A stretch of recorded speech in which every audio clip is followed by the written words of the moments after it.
Hey everybody, welcome back to All About the Details. Today I've got something really special for you.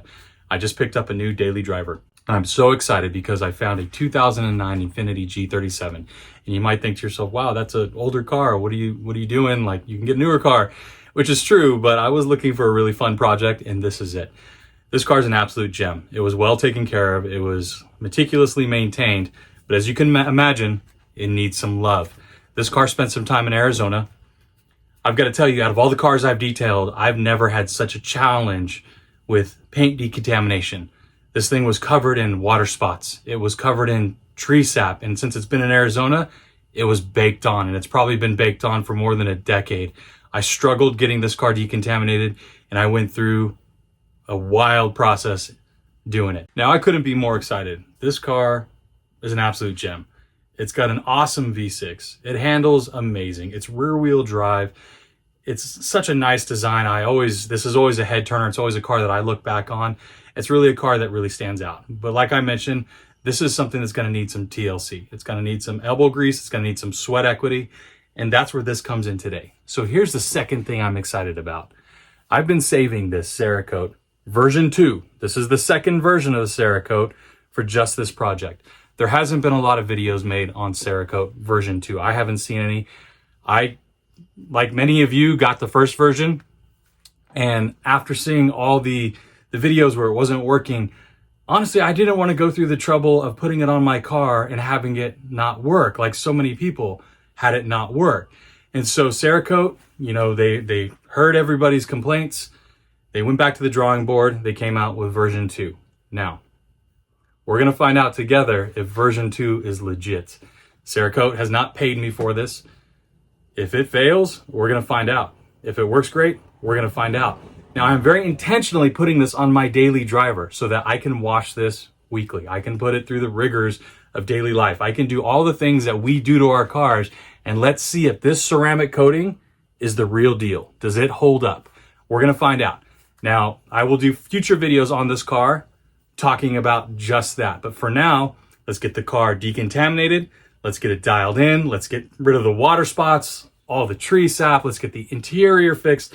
Let's go through this thing, and then let's see if this works.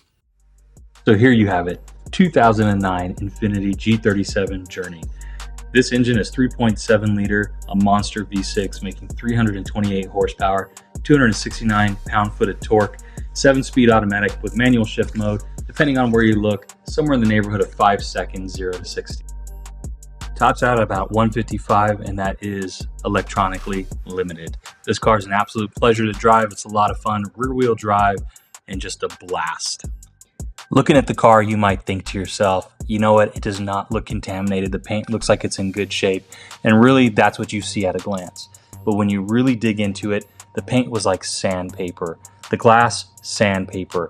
You see very light water spotting over the entire surface of the car and a lot of rock chips. Here you're seeing the carpet. Clearly it's yellowing. That happens from cleaning the carpet and then putting the mats over a clean carpet wet. The leather is dirty, it's oily, it needs to be deep cleaned, it needs to be steam cleaned. All the plastics need to be scrubbed down. The headliner has fingerprints on it. Nothing major, nothing that cannot come out, but it just needs love. It just needs some time. And that's what we're gonna do.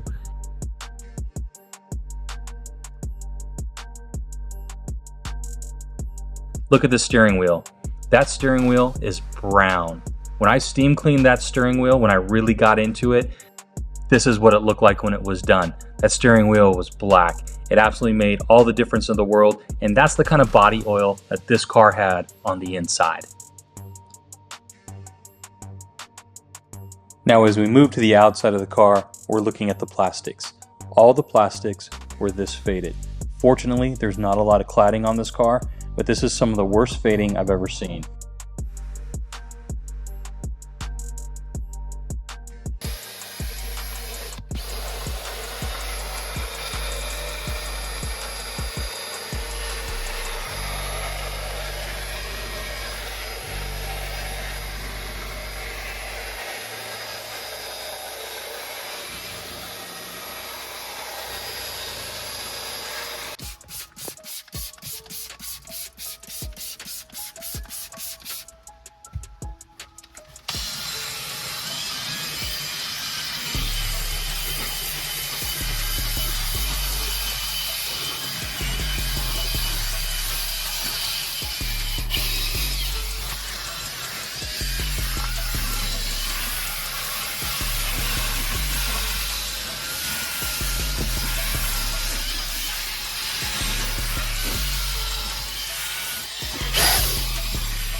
Now, one of the areas on the car that's often neglected is the wheel well. We've got the wheels off, you might as well clean up those wheel wells.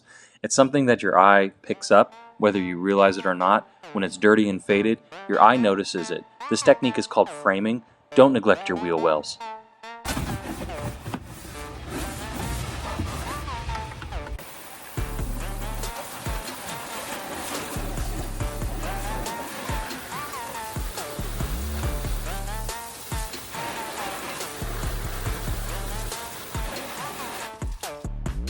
Let's take a minute and talk about the chrome rims. These rims had baked on water spots. Baked in, cooked brake dust on the barrels. That was an absolute mess. You could see it right through the rim. I spent a lot of time with steel wool on the barrels, with the drill brush, water spot remover, chrome polish, you name it. At the end of the day, the thing that gets these rims clean is time and patience. You can do all the right things, use all the right chemicals, but it's just a slow process. You just need to take your time. If you get tired, walk away, come back at a different time, do a good job, don't rush it. And there's the finished product. So I mentioned before that working on this vehicle, this was the most contaminated vehicle I've ever worked on in my life. The paint was like sandpaper, as I mentioned. There was water spots. It wasn't heavy water spotting on the paint, but just overall, you could see that the paint was seriously contaminated. There was just, you could just see water spotting on the paint. And so through my decontamination process, it was so extensive that I did not record it because I felt like I worked on it for days. Because I would get frustrated that it wasn't getting clean and I would come back to it. Now, because this is my daily driver, I had that ability to walk away and come back. But I did want to give you an idea of what I did to decontaminate the paint. And so I'm going to show it right here, one by one. But to start, I used active foam, which is a high alkaline soap to clean the car. I let that set. I spot treated and I really used Green Star over a big portion of the paint to try to break down whatever was on it before I realized what was on it. I used Green Star. I used a strip wash, this is an acid wash.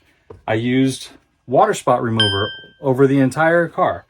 I used, of course, iron remover over the entire car, and this is the Turtle Wax iron remover. I tried a clay towel. This was a fine grade clay towel. What a joke. The car was so contaminated, this felt like rubbing a microfiber towel over a piece of sandpaper. That's how bad it was.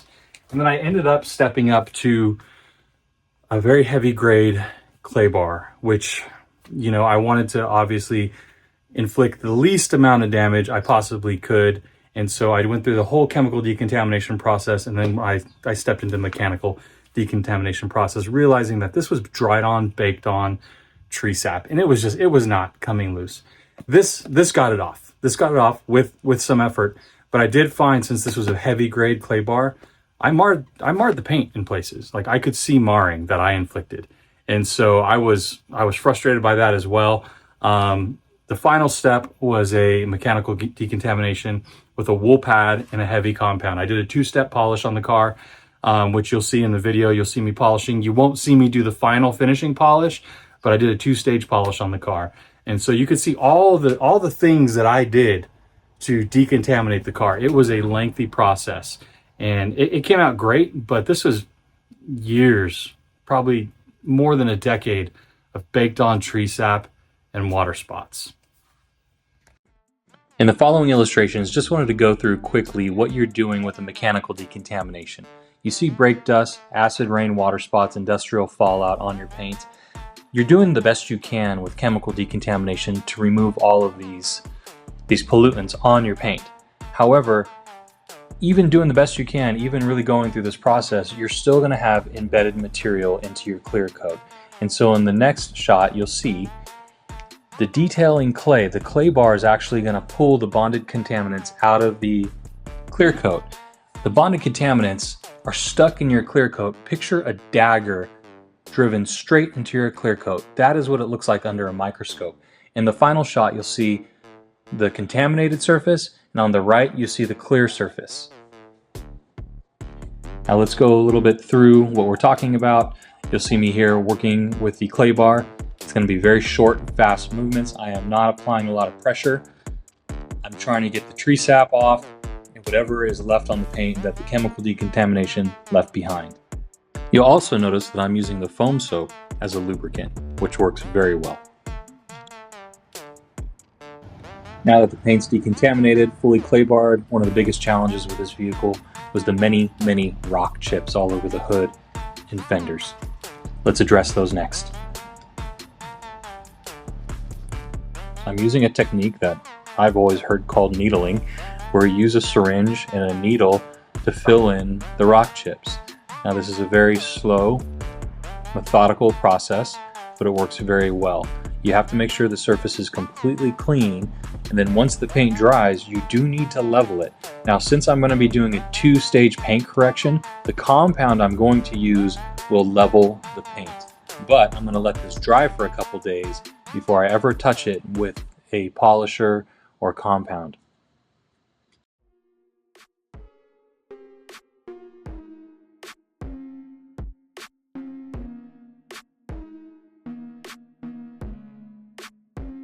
What I love about this technique is you're not brushing on any paint. Really what you're doing is you're dabbing it on, and the paint itself will fill in the hole. At times it'll be a really large rock chip. Sometimes you have to apply a second coat or a second dab, and that will bring the level up to the surface. One thing that I always like to address in all my vehicles, and this drives me crazy, is a dirty engine bay. And there's mixed feelings about how to apply water to an engine bay. One thing most people will agree on: do it carefully. Don't take your pressure washer and apply a direct stream of water to a sensitive area. Try to cover up any sensitive electronic components.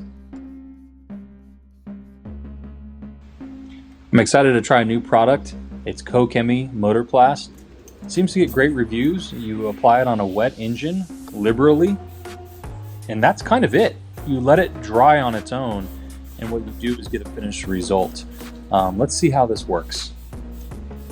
I have thoroughly cleaned the engine at this point. It is still wet, and as you can see, I'm applying the Kokemi Motorplast. In this shot, 100% coated. A few hours later, I come back. Voila, there it is. Now, full transparency, I had already done the plastics close to the windshield, so don't look at that and think that that was what the Kokemi Motorplast did. That was something I treated separately. But the engine bay, 100% Kokemi Motorplast. Speaking of plastics, you can see on the right and left of the grill, you have untreated and treated. Here I'm using one of my favorite products, which is Cerakote Trim Restore. I also use that close to the windshield. It's just one of my absolute favorite products for this type of work. It lasts and lasts and lasts. It's super easy to apply. I'm going to link a video that I showed actually doing the work. You'll notice too, we're looking at the hood now, and under light, just trying to get an idea of the swirls. This is some of the marring that happened during the clay bar process, which is normal. Generally, I like to use a much gentler form of clay bar, but this paint was so contaminated, I obviously talked about it to death. I had to use a very aggressive clay bar. Again here, just trying to capture a couple different angles to show the contamination on the paint. You can see a little bit of the water spotting. It's light, but it's there. The first things first, before you put pad to paint, you need to prime your pad. So here you're seeing me put a little bit extra compound on my pad. I'm gonna dab it out in a very small area, 1, 2, 3. Now that it's dabbed out, I'm gonna turn my polisher on a low speed. I'm gonna work it over this small area just to get the pad completely coated in compound. Once it's 100% coated in compound, I will lift off, apply 2 more small drops, pea-sized drops, and then I'm gonna get to work working my section. My pad is now fully primed.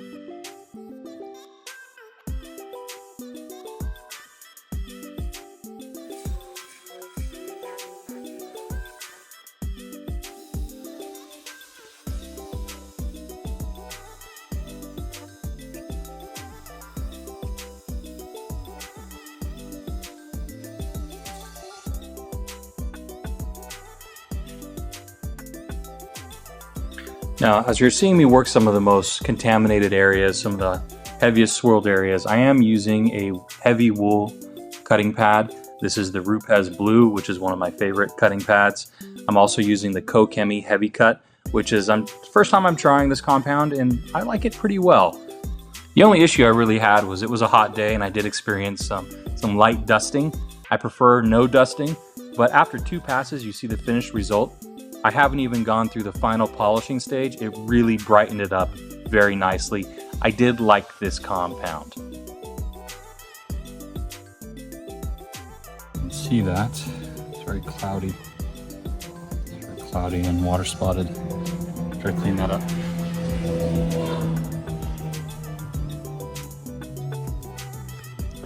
Get in there.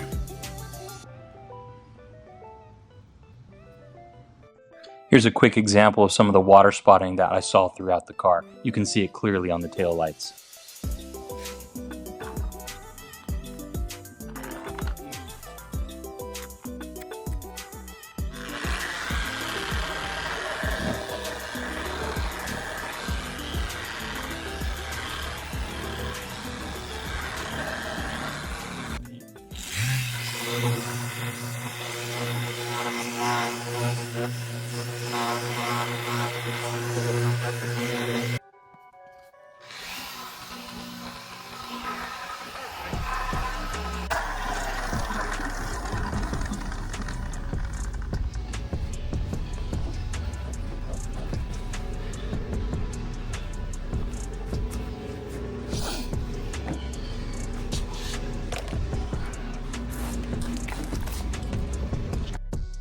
At this point, the car has been fully compounded and polished. Now I'm doing a final walk around. I am taking note of any spots I may have missed, any polish that I forgot to wipe off, just giving it a once over before we get into the ceramic coating. I've also completed the paint surface prep, which is an isopropyl alcohol solution. You need to use this solution prior to ceramic coating to get any residual compound off your paint. Now it's time for ceramic coating. I do like the way Cerakote has packaged up their ceramic coating. Once again, this is the Cerakote 2.0 ceramic coating. This is the second version. You'll know that because the bottle is clear frosted glass. The first version was black glass. You could not see through it.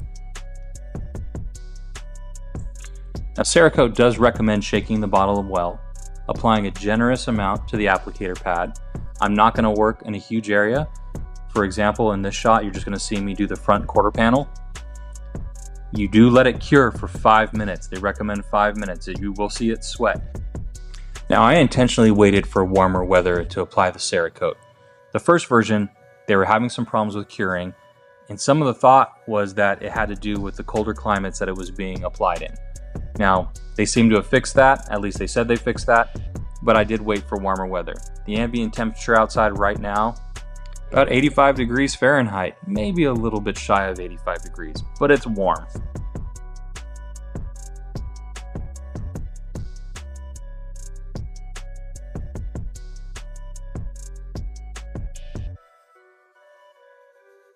At this point, the car is fully coated. Wipe off was very easy, even with the hot temperatures, 80 to 85 degrees Fahrenheit. It came right off. No issues with the application whatsoever. Easy on, easy off. I'm very impressed with the initial look. It's very glossy and extremely slick.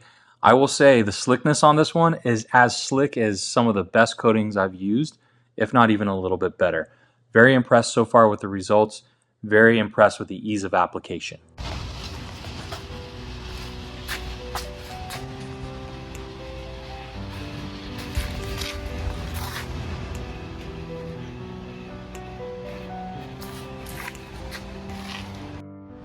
Now let's get the final walk around.